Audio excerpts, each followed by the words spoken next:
So when the Faraway Paladin Season 1 came out, I consider it to be one of the most underrated and underappreciated isekais in a long time. And with Season 2 now officially here, Episode 1 just dropped, I think that opinion is more relevant than ever. I mean, the anime community is even a lot different in a place where it was even when Season 1 came out. A lot of shows that would normally be talked about don't get talked about at all. Like, viewership just has declined, discussions has plummeted, and a show like Faraway Paladin is probably going to be no exception. But I will say, despite maybe a lot of underappreciation that goes into exploring a world like this, and the biggest issue that I remember seeing people bring up with Season 1 was that they didn't like the production. They thought it looked too ugly, or it didn't move enough, or all these things. And to me, like, some of those criticisms I could understand, but like, it never looked like this abomination that some made it out to be. And when you explore a world with Will, our central MC, and the idea of being reborn, but rather than just jumping into some big epic adventure,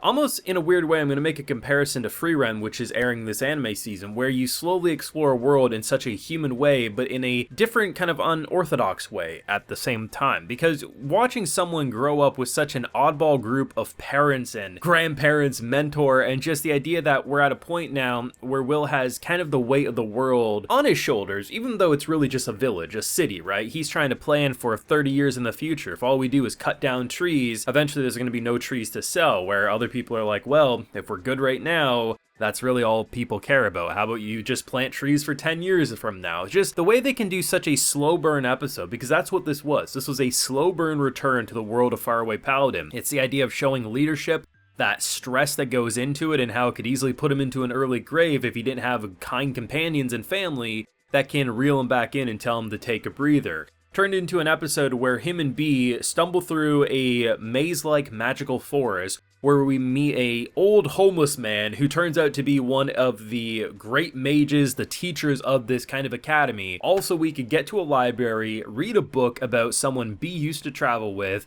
so she could write a beautiful song, which then ends with Will pretty much hoping that when his time comes, something similar would happen for him. Such a simple premise, such a simple idea, yet this is what I think many of us love about the Faraway Paladin, is the slow burn feels like in a world, in a kind of genre, or in a medium just full of explosions and deaths and giant action scenes.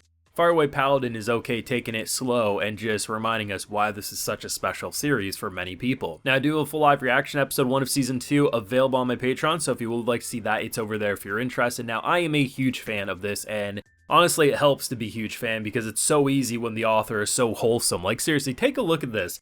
This is the author tweeting about basically the experience of releasing Season 2. If you didn't follow him during Season 1, you could tweet him in English, you could tweet him in Japanese, it didn't matter, he would respond back, and he was a very wholesome person. And man, just seeing how, like, oh, there's all these fantasy shows, I'm friends with the Shield Hero author, Goblin Slayer, and it's just kind of funny, we're all in the same season, but let's just watch all this great anime. How can you not want to support a show when the author is clearly this passionate? And while yes, the author hasn't released a lot of books, I think there's only like 4 or 5 books out there and really hasn't been working on too many since. At the same time, I mean, we're used to only getting 1 season of anime anyway, so the fact that we get 2 seasons of this, I mean, I don't care that we're not getting the full story. I'm just happy exploring more of this world. And I think what helps is that this is clearly a show that's bigger than just jumping into a big threat that we have to travel to and kill. No, it's about watching Will make these connections, watching Will build a situation that he wants to protect. In this case, you know, comparing Season 1 and a majority of Season 1, yes, he eventually does leave after the passing of his family and everything. At the same time,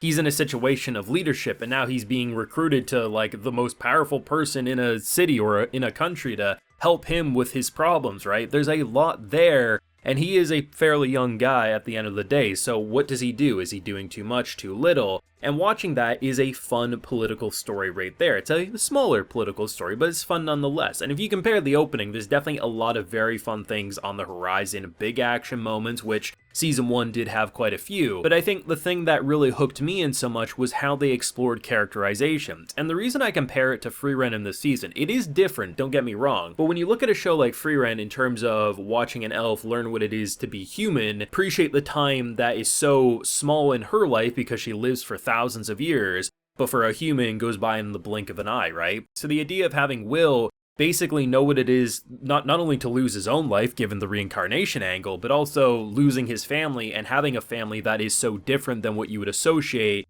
with a human. I mean, look at Gus, look at Mary, like just look at all of them, right? It was definitely a very oddball family, and I love the idea that now he has a situation where he's trying to protect those that he cares about, wants to make sure that this city is going to be okay, like, you know, make sure that they have a profit, make sure they're not just cutting down all their trees, you know, finding different ways in order to make it so they can survive long term, because if you don't have someone like that looking out for you, you know, that's the type of person in the apocalypse who eats all their food because, we might be dead tomorrow anyway, let's enjoy the food we have. Tomorrow rolls around and their stomachs are grumbling and they realize, oh shit, we need to find more food. But of course, there is, you know, you gotta kind of restrain yourself, pull yourself back in a little, because you can't just be a complete worrywart, or, well, basically that's how everyone gets ulcers and dies far too early as a leader. So it's kind of nice having that break where B pulls them through, flicks him on the forehead, and they have a very fun, simple, but very fun magical adventure. The kind of haunted maze in a way, right? You know, getting lost, not knowing. Gus apparently couldn't get past this one phase even as a child. He needed his mentor, his master, to be there with him.